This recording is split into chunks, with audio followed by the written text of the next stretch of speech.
What the Japanese authorities are doing at the moment is discharging very weakly radioactive material into the ocean to make room in storage tanks for much more radioactive water from the plant, which is the kind of desperate measures that this circumstance calls for. At the very heart of this crisis is keeping these fuel rods cool, because when you turn off a nuclear reactor, so to speak, the fuel rods, which are highly radioactive, still remain hot.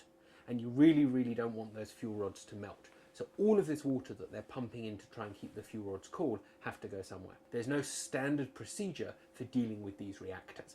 And so if what the plant operators are doing looks improvised, that's because it is improvised right now, because they really are having to make it up as they go along and just do the best they can under exceptionally difficult conditions in order to try and keep the situation as much under control as possible. Seafood is going to become contaminated, and indeed they've already found the first fish that have higher levels of radioactive iodine and cesium than are acceptable.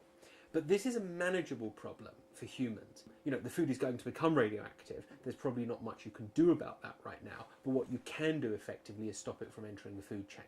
The radioactive iodine has a half-life of 8 days, which means that every 8 days there's only half of much of it left. So, you know, this is nasty stuff. You really don't want to be ingesting significant quantities of radioactive iodine. But over the course of just a few months, it will decay away into insignificant levels. But secondly, the Pacific Ocean is enormous. And that radiation that has longer half-lives, that decays more slowly, is going to be more and more diluted. You know, a significant distance away from the plant. Even, I mean, at the moment, even, you know, many tens of kilometers away from the plant, the radiation is undetectable.